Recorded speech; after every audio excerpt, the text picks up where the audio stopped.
우리 교단은 대한예수교 장로회 대신교단입니다.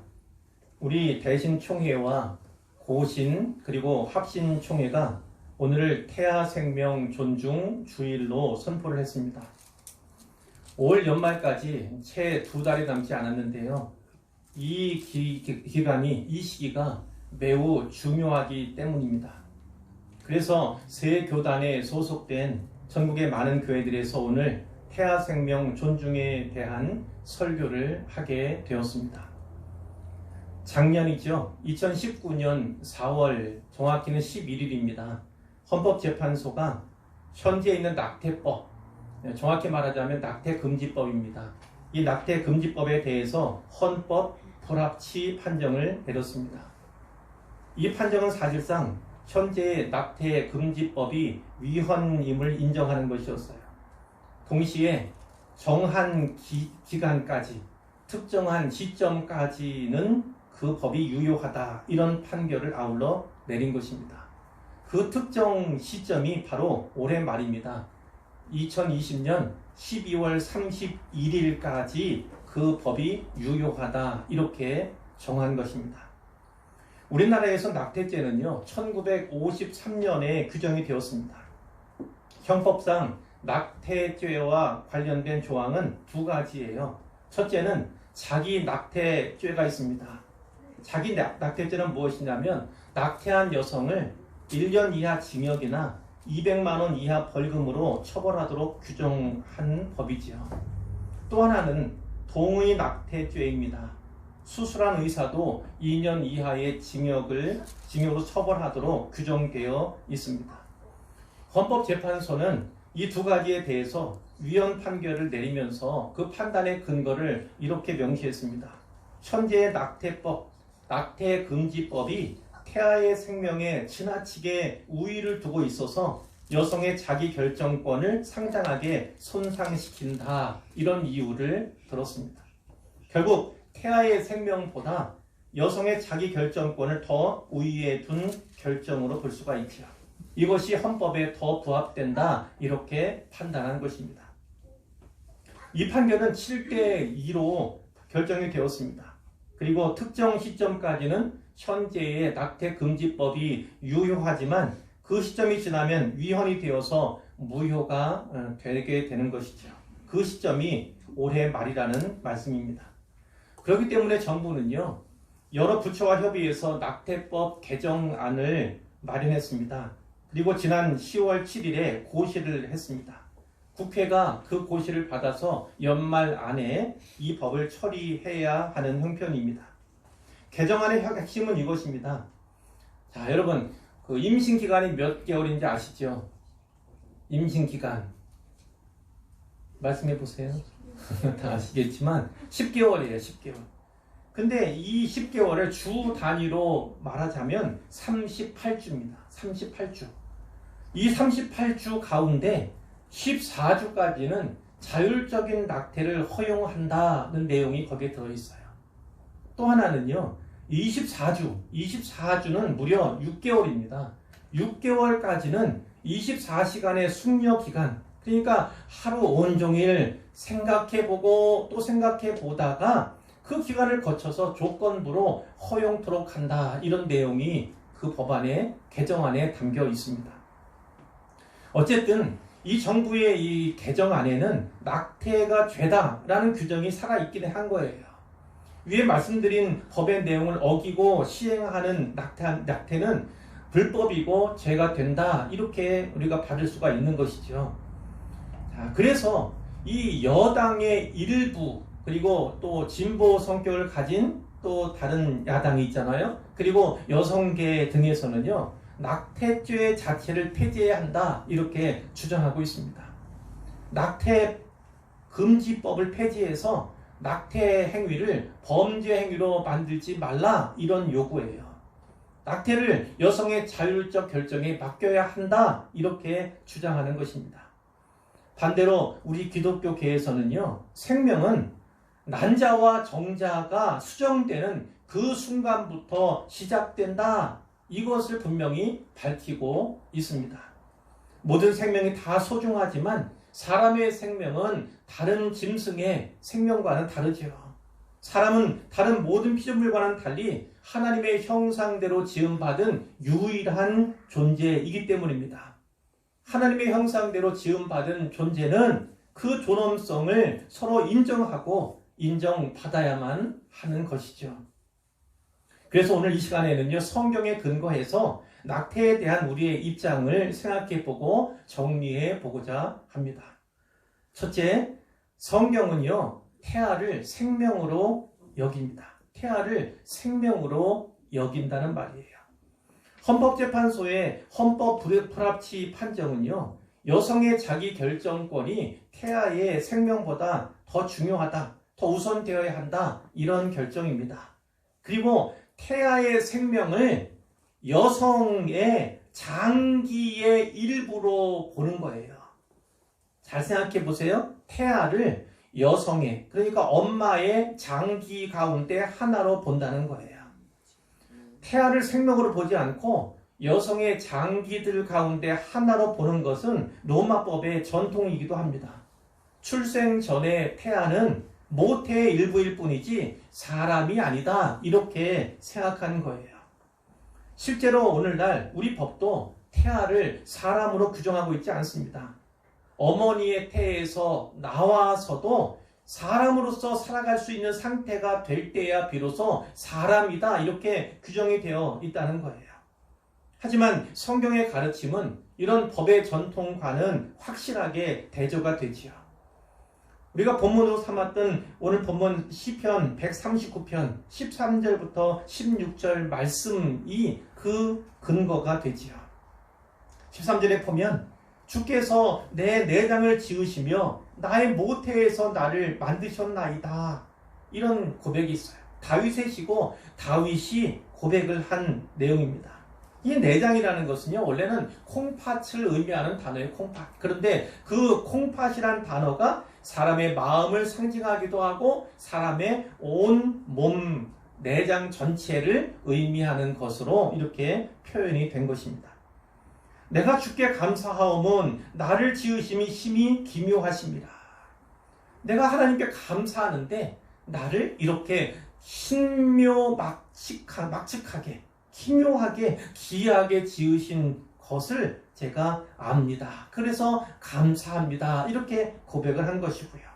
내가 은밀한 데서 지음을 받고, 이 은밀한 데는 무엇이냐면 자궁을 말합니다. 모태의 자궁을 말하는 거예요.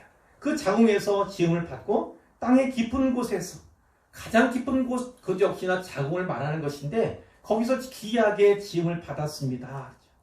하지만 나의 형체가 주의 앞에 숨겨지지 못하였나이다. 그 자궁에서 이제 시작되고 자라갈 때 하나님께서는 나의 형체를 이미 아셨다는 거예요. 그 다음 말씀은 16절인데 내 형질이 이루어지기 전에, 어떤 것이냐면 바로 태아의 모습으로 있을 때를 말합니다. 그 태아로서 존재할 때도 하나님의 눈이 보셨다는 거예요. 나를 위해 정한 날이 하루도 되기 전에, 어떤 의미입니까? 체내에 착상이 되기도 전에요. 착상 전에 이미 주의 책에 다 기록이 되었나이다. 이 주의 책은 하나님의 생각과 그분의 섭리를 의미합니다. 그러니까 착상이 되기도 전에, 태아로서 시작되기도 바로 그 전에 하나님께서는 그것을 사람의 인생으로서 주권적으로 계획하셨다, 이것을 말씀하고 있는 거예요. 13절에 나의 모태에서 나를 만드셨나이다. 이 시를 지은 사람이 다윗이니까 이 모태에서 만들어진 나는 다윗 자신을 가리키겠죠. 그러나 일반적으로 볼 때는 사람을 가리킵니다. 하나님이 지으신 사람을 가리키죠. 구약에서 보면 쌍둥이가 있었어요. 그 이름은 야곱과 에서인데, 이 야곱과 에서가 모태에서 서로 다투었다, 이렇게 창세기 25장에 기록하고 있어요. 신약에서는 예수님께서 모태에서의 과정을 온전히 지나시면서 사람이 되셨다는 내용이 있고요. 그리고 세례 요한이, 예수님을 잉태했던 마리아가 세례 요한의 어머니인 엘리사벳이죠. 그 엘리사벳을 방문했을 때 서로가 임신하고 있던 상황이었어요. 그런데 이 세례 요한이 6개월 먼저 이제 임신이 된 그런 상태였는데, 세례 요한이 모태에서 뱃속에서 예수님 잉태한 마리아가 자기 집에 온 것을 보고 기뻐하며 뛰놀았다, 이렇게 기록하고 있습니다. 이런 것을 종합해 볼 때 성경은 태아가 생명임을 분명히 말씀한다, 이렇게 받을 수가 있겠지요. 성경에는 낙태에 대한 특정 규정이 없습니다. 그 이유가 무엇이냐면 태중에 있는 태아를 생명으로 보았기 때문이에요. 생명으로 인정했기 때문입니다. 그래서 교회는요, 10계명 가운데 살인하지 말라 제6계명의 규정으로 이 낙태를 이해해 왔습니다. 태아의 생명이 여성의 자기 결정권보다 더 우선한다, 더 앞선다, 이렇게 성경은 보고 있는 거지요. 물론 여성의 자기 결정권은 매우 중요합니다. 뿐만 아니라 남성의 책임 문제도 함께 다루어져야 하지요. 하지만 태아도 생명일진데 무엇이 우선되어야 하는가는 자명한 것입니다. 우리나라는 과거에 경제개발이라는 우선 정책 아래서 인구 조절을 하면서 산하 제한 정책을 시행했습니다. 처음에는 둘만 낳아 잘 기르자, 둘만 낳아 잘 기르자, 이것이 모토였어요. 그런데 80년대에 들어서면서 이렇게 표어가 바뀌었습니다. 잘 키운 딸 하나, 열 아들 안 부럽다. 잘 키운 딸 하나, 열 아들 안 부럽다. 저는 잘 듣지 못했는데 이것도 있습니다. 하나 낳아 젊게 살고 좁은 땅 넓게 살자, 이런 표어도 있었다고 해요. 이것처럼 하나로 이제 축소가 된 거예요. 처음에는 둘 이야기하다가 한 명만 낳자, 이렇게 이제 바뀐 것이죠. 그러다 보니까 1983년 이후에 출생률이 2.1명 이하로 떨어지기 시작한 거예요. 이 당시에 교회들은요, 정부의 이 산하 제한 정책에 대해서 어떠한 저항도 하지 않았습니다. 교인들도 순종해서 낙태를 하기도 했습니다. 그리고 잘 살아보자는 일에 몰두했고, 교회도 기복신앙화 되었고, 강남에 우리가 아는 대형 교회들이 속속 들어서면서 이 교회 안에서도 성장 중심의 가치관이 만연해지게 된 것이죠. 이제 우리 사회는 인구 절벽이라는 엄청난 재난 앞에 서 있습니다. 교회는 참된 복과 생명의 중요성이 잘 사는 것보다 더 우선한다, 이것을 가르치지 못했습니다. 성장이 우선이었기 때문에 교회는 낙태하는 성도들을 시벌하지도 않았고 책망하지도 않았지요. 교회의 부끄러운 자화상으로 고백할 수밖에 없습니다. 교회가 시대를 이끌어간 것이 아니라, 견인해간 것이 아니라 오히려 끌려간 어두운 역사 가운데 우리가 있었다는 것이죠. 이런 점에서 교회가 회개해야 합니다. 그리고 우리 성도들 한 사람 한 사람도 회개해야 하지요. 오늘 우리가 태아 생명 존중주의를 선포하고 지키는 것은 현재의 낙태법 개정을 말하기에 앞서서 우리의 과거의 죄를 회개하고 정리하면서 하나님께 용서의 은혜를 구하기 위해서입니다. 교회가 생명의 복을 잘 가르치지 못하고 시대를 분별하지 못했던 어리석음을 회개해야만 합니다. 우리 성도들이 바른 가르침을 받지 못하고 무지하게, 그 가운데 큰 원인 가운데 하나는 무지입니다. 무지요. 그 무지로 인해서 태아의 생명을 지웠던 지난 날들을 회개해야 마땅한 것입니다. 그리고 우리 연약하고 부족한 인생들을 용서해 주시는 하나님의 은혜를 바라보아야 할 것입니다. 이사야 1장 18절에 여호와께서 이렇게 말씀하셨어요. 오라, 우리가 서로 변론하자. 너희의 죄가 주홍 같을지라도 눈과 같이 희어질 것이요 진홍같이 붉을지라도 양털같이 희게 되리라, 이렇게 하나님께서 말씀해 주셨고요. 요한일서 1장 9절에 보면 만일 우리가 우리 죄를 자백하면 그는 미쁘시고 이로사 우리 죄를 사하시며 우리를 모든 불의에서 깨끗하게 하실 것이요 라는 말씀도 주셨습니다. 우리는 태아가 하나님께서 주신 생명임을 깊이 생각해야 합니다. 세상의 법 개정은 숫자의 힘에 의해서 결정되게 돼요. 그러나 성도들은 분명히 태아의 생명됨, 태아가 생명이라는 이 진리를 잘 기억하고 소중한 하나님의 은혜로 받아야 할 것입니다. 둘째요, 낙태법 제정에 대해서 또 개정에 대해서 성경적인 이해를 이렇게 갖자는 내용이에요. 우리는 낙태가 불법으로 인정되는 사회, 낙태가 지금 우리 사회는 불법이잖아요. 불법으로 인정되는 사회가 오히려 더 건강한 사회다 이렇게 믿습니다. 그러나 현실은 그렇지 않지요. 그리고 세상은 더 숫자가 많고 힘이 세기 때문에 결국 개정해야만 합니다. 개정할 수밖에 없어요. 개정이 아니라 세상은 아예 낙태금지법 자체가 없는 세상을 만들어 가려고 합니다. 즉 낙태와 죄를 연결짓지 말라 이렇게 강하게 주장하는 거예요. 이런 가운데서 교회는 성경을 통해서 낙태법이 필요하다 이렇게 주장하고 있고 또 이해해야 하는 것입니다. 마태복음 19장에는 이혼에 관한 말씀이 나오죠. 예수님께서 갈릴리를 떠나서 요단강을 건너 유다 지경에 이르셨어요.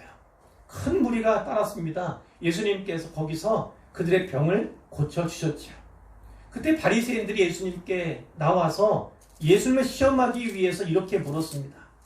사람이 어떤 이유가 있으면 그 아내를 버리는 것이 옳으니까 이렇게 물었습니다.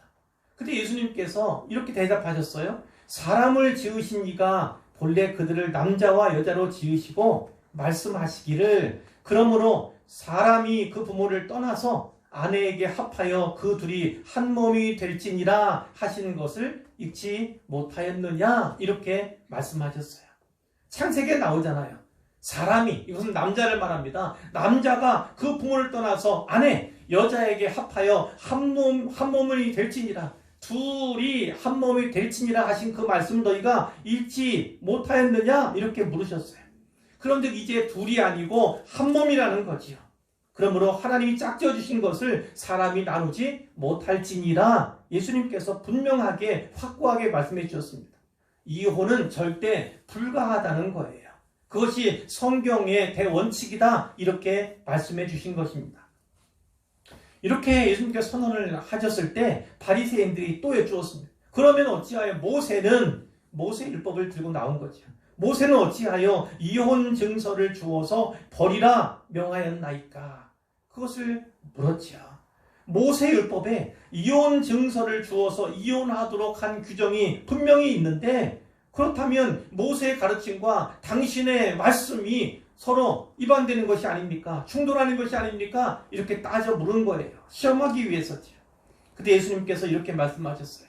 모세가 너희 마음의 완악함 때문에 아내 버림을 허락하였거니와 모세가 이혼 증서를 써주어서 이혼하도록 한 거 그렇게 아내를 버리도록 허락했지만 그것은 원래 그 의미가 그것이 옳은 것이어서가 아니라 너희들의 마음이 완악했기 때문이라는 거예요. 완악했기 때문에 최선이 아니라 차선으로서 너희에게 그 율법을 준 것이다. 이렇게 예수님께서 말씀하신 거예요. 9절에 보면 내가 너희에게 말하노니 누구든지 음행한 이유 외에 아내를 버리고 다른 데 장가드는 자는 간음함이니라 이렇게 말씀을 했어요. 너희 마음의 완악함 때문에 허락된 것일 뿐이지 원래는 이혼이 허락된 것이 아니다. 아내를 버리는 것이 허락되지 않았다. 이렇게 분명히 말씀하신 것이고요.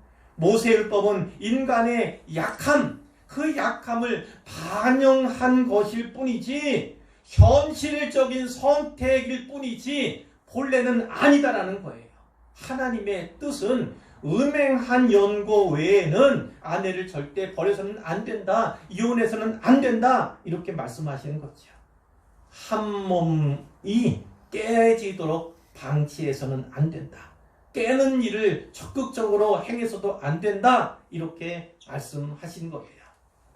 이혼 증서를 주어서 이혼하라. 이 규정이 모세율법 가운데 있지만 이 규정은요, 이혼하라 여기에 초점이 있는 것이 아닙니다. 초점은 이혼 증서를 주라는 데 있는 거예요. 이혼 증서라고 하는 절차, 그 장애를 두어서 이혼을 제한하도록, 이혼을 그 사람들이 너무 악해서 이혼 안 하게 할 수는 없으니까, 못하게 할 수는 없으니까 이혼을 제한하도록 하기 위해서 이혼 증서 얘기를 쓴 것뿐이에요. 성경은 이혼은 잘못이다, 이혼해서는 안 된다, 이렇게 분명히 가르치고 있다고 말씀한 것이죠.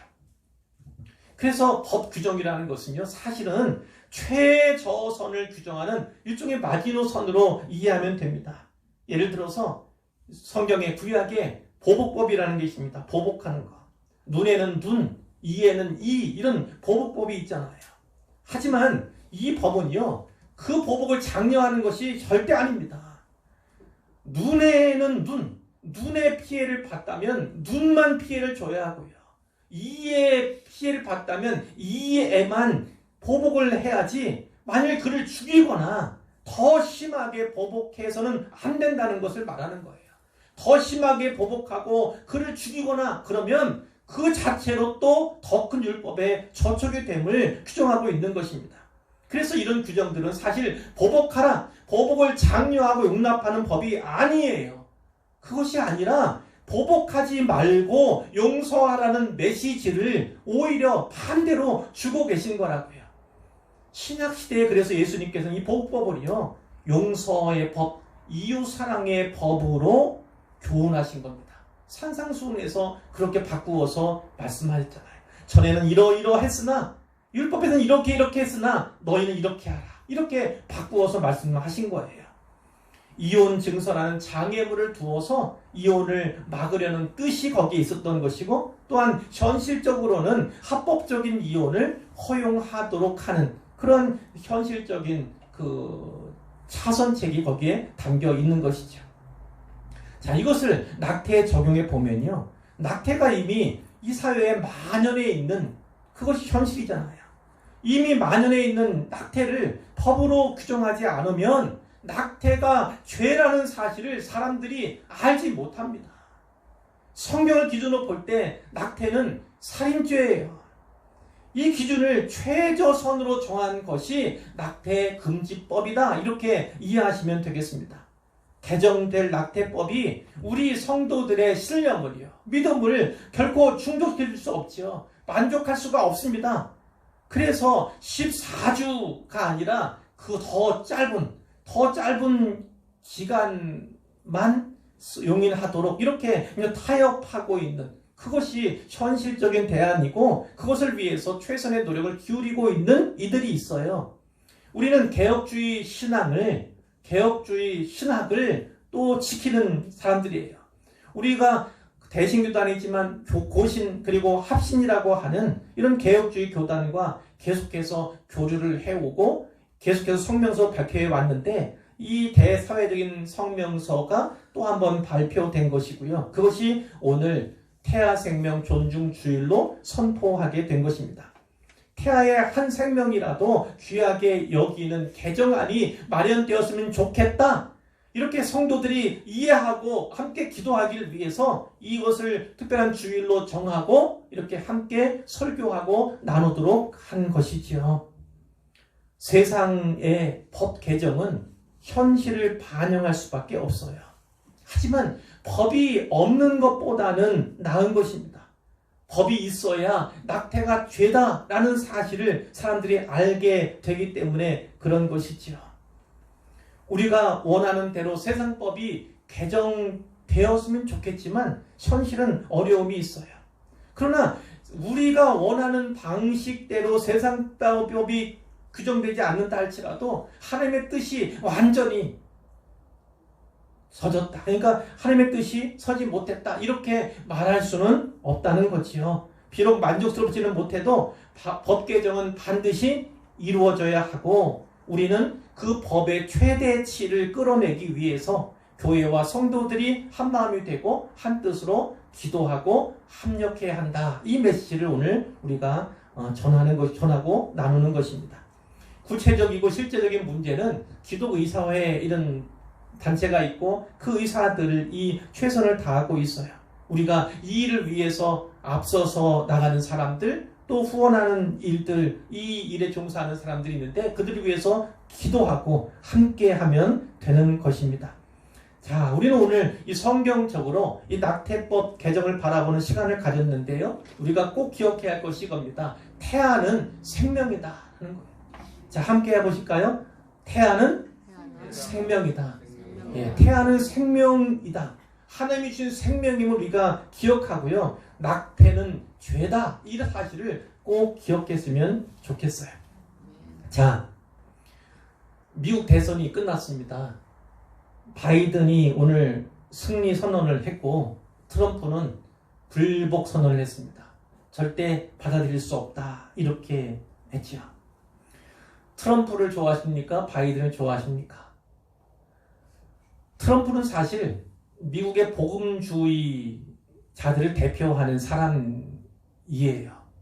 생각이나 이념이. 그래서 좀 더 절대적인 가치, 성경의 가치를 중심하는 그런 사람이고, 바이든은 그에 비해서는 좀 더 상대적인 가치를 가진 사람이다. 이렇게 생각을 하면 되는데요.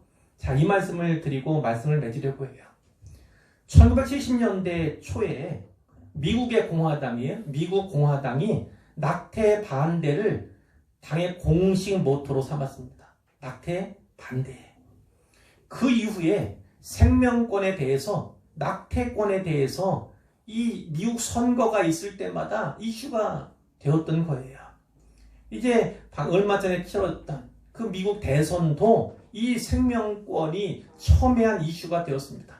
우리는 먼 나라 일이고 다른 나라 일이어서 잘 알지 못하지만 그 사회 안에서는요, 이 낙태에 대한, 이 태아 생명에 대한 논의들이 계속 있어 왔고, 그것이 충돌하는, 그래서 복음주의자들이 이 공화당의 가치, 트럼프의 가치를 이제 높게 샀던 것입니다. 반면에 이 민주당이잖아요. 미국의 민정을 말하는 것인데, 그들은 이제 좀 진보적인 세력이에요. 이 민주당과 대통령이 될 이 조 바이든 이 대통령 후보는요, 이 하이든 수정안이라는 것이 있거든요. 무슨 말씀이냐면 미국의 연방 기금을 낙태하는 데 사용하지 못하도록, 그런 법안이 하이든 수정안인데 이 하이든 수정안을 철회하겠다 이렇게 공약을 한 상태예요. 그리고 가장 큰 낙태 클리닉을 운영하고 있는 가족계획협회, 여기에 예산을 증액하겠다 이렇게 이야기도 했습니다. 런닝메이트가 하나 있잖아요. 첫 흑인 여성 부통령 후보에 오른 카멜라 해리스라고 하는 상원의원인데, 이 사람은 세금 지원을 통해서 임신 말기 낙태를 지지하는 극단주의자예요. 그러니까 임신 말기 상태에서의 낙태, 그것을 허용할 뿐만 아니라 그것을 위해 세금 지원도 해야 한다 이렇게 주장하는 극단적인 낙태 옹호주의자다, 이런 말씀이에요. 우리는 그걸 모르잖아요. 그 상황을 모르잖아요. 자, 그래서 세계는요, 특히 미국에는 이렇게, 자, 107페이지를 보여주세요. 자, 프로라이프, 프로초이스라고 하는 이런 개념들이 있고 그런 그룹들이 있는 거예요. 영어로는 밑에 돼 있지요. 라이프, 생명에 대한 것이고, 초이스는 선택에 대한 것임을 아시잖아요. 이 가치가, 프로라이프는 미국 공화당의 가치고 프로초이스는 미국 민주당의 가치다 이렇게 이해하시면 되고, 두 당이 이제 트럼프와 바이든이라는 후보를 낸 것이잖아요. 자, 여러분 가운데 다시 한번 물어요. 여러분은 트럼프가 낫던가요? 바이든이 낫던가요? 말씀드리고자 하는 건 이거예요. 예수 그리스도의 복음의 가치는 어떤 사람이 가지고 있다고요. 근데 그 사람의 삶의 모습을 보면 빛인지 소금인지 알 수가 없어요. 사람들의 마음이 그에게서 오히려 이 사람에게로 이렇게 떠난다고요. 무엇을 말씀드리고자 하는 건 오늘 우리의 삶에도 이거예요. 우리는 분명히 성경이 무엇이 말씀하시는가, 우리 하나님이 무엇을 더 기뻐하시는가를 분명히 알아요. 그 가치, 그것을 가진 사람들이 바로 우리입니다. 그런데 우리가 기독교인으로서, 크리스찬으로서 빛이 되고 소금이 되는 삶을 살지 못한다면, 그 삶을 이루지 못한다면 결국 올바른 가치, 성경의 가치, 하나님이 기뻐하시는 그 가치를 소유하고 있음에도 불구하고 우리는 아무것도 할 수 없다는 거예요. 그 가치를 오히려 실현할 수 있는 기회를 박탈당하고 빼앗기고 오히려 다른 이들에게 오히려 그것을 용인하는, 예를 든다면 낙태 금지가, 낙태하지 않는 것이 성경의 말씀이고 그것이 바른 가치임에도 불구하고 오히려 우리는 그것을 실현할 기회를 스스로 포기하고 박탈당하는 이런 가운데 있다는 것이죠. 왜요? 우리가 빛으로서 살지 못하고 소금으로서 살지 못하니까 이렇게 된다는 거예요. 예수님께서 분명히 말씀하셨어요. 소금이 만일 짠맛을 잃으면 어떻게 되겠느냐 하지요. 그 소금은 길에 버려질 수밖에 없고 사람들에게 밟혀질 수밖에 없다. 이렇게 예수님 말씀하셨는데, 오늘 이 사회를 살아가는 우리 크리스찬들이 다시 한번 생각해 보아야 할 문제이죠. 우리는 진짜 빛으로 살고 있는가? 소금으로 살고 있는가? 우리 교회가, 성도가 빛과 소금으로 살지 못해서 오늘 세상으로부터 이렇게 버림받고 이렇게 짓밟히고 있는 것은 아닌가 하는 것을 우리가 생각을 해 보아야 한다는 거예요. 아프지만, 그렇지만 그것을 잘 묵상해야 하죠. 이설교회에서 기억할 것은 이겁니다. 태아는 생명이다 라는 것이고, 이 개정안이 좀 더 성경적인, 좀 더 하나님이 기뻐하시는 방향으로 잘 추진되어 갈 수 있도록 기도해 달라, 이런 말씀을 드리는 것입니다. 그렇게 행하시고 그렇게 믿으시는 성도들 되시기를 우리 주님의 이름으로 축원합니다.